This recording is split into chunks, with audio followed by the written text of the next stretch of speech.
Hello दोस्तों, नमस्ते। हमारे यूट्यूब चैनल पर आप सभी का स्वागत है। आज एक स्पेशल नवरात्रि का गीत सुनाऊंगी, जयपुर के लाली चुनरिया। आप लोग उसे फुल आवाज़ करके दोस्तों सुनना। आप सबको अच्छा लगे तो लाइक शेयर सब्सक्राइब कमेंट ज़रूर करना और ज़्यादा से ज़्यादा लोगों के पास शेयर करना। कमेंट के माध्यम से बताना हमारी आवाज़ में गीत कैसा लगा। आइए सुनिए। जयपुर के लाली चुनरिया चुनरिया लैला हे मैया रे। जयपुर के लाली चुनरिया चुनरिया लैला हे मैया। चुनरिया लैला हे मैया। चुनरिया लैला हे मैया। अरे जयपुर के लाली चुनरिया चुनरिया लैला हे मैया। चुनरी ओढ़ मैया कैलाशों पे पहुँची। चुनरी ओढ़ मैया कैलाशों पे पहुँची। कैलाशों पे पहुँची मैया कैलाशों पे पहुँची। अरे भोला के लगी गे नजरिया चुनरिया लैला हे मैया। अरे भोला के लगी गे नजरिया चुनरिया लैला हे मैया। जयपुर के लाली चुनरिया चुनरिया लैला हे मैया। चुनरिया लैला हे मैया। चुनरिया लैला हे मैया। अरे जयपुर के लाली चुनरिया चुनरिया लैला हे मैया।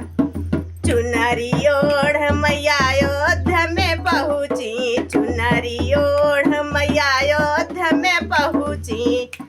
अयोध्या में पहुँची अयोध्या में पहुँची। अरे राम के लगी गे नजरिया चुनरिया लैला हे मैया। अरे राम के लगी गे नजरिया चुनरिया लैला हे मैया। जयपुर के लाली चुनरिया चुनरिया लैला हे मैया। चुनरिया लैला हे मैया। चुनरिया लैला हे मैया।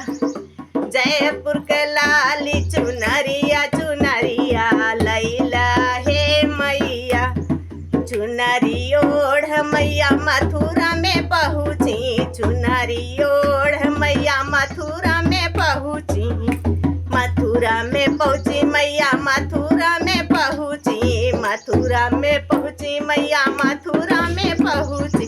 अरे कान्हा के लगी गे नजरिया चुनरिया लैला हे मैया। अरे कान्हा के लगी गे नजरिया चुनरिया लैला हे मैया।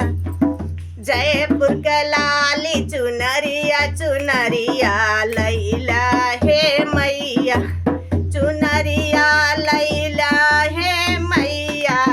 चुनरिया लैला हे मैया।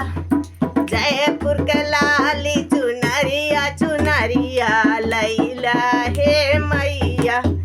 चुनरी ओढ़ मैया विष्णु लोक पहुँची। चुनरी ओढ़ मैया विष्णु लोक पहुँची। विष्णु लोक पहुँची मैया विष्णु लोक पहुँची। अरे विष्णु के लगी गे नजरिया चुनरिया लैला हे मैया। अरे विष्णु के लगी गे नजरिया चुनरिया लैला हे मैया। जयपुर के लाली चुनरिया चुनरिया लैला हे मैया। चुनरिया लैला हे मैया। चुनरिया लैला हे मैया। अरे जयपुर के लाली चुनरिया चुनरिया लैला हे मैया। चुनरी ओढ़ मैया ब्रह्मा लोक पहुँची। चुनरी ओढ़ मैया ब्रह्मा लोक पहुँची। ब्रह्म के लगी गे नजरिया चुनरिया लैला हे मैया। अरे ब्रह्म के लगी गे नजरिया चुनरिया लैला हे मैया। जयपुर के लाली चुनरिया चुनरिया लैला हे मैया। चुनरिया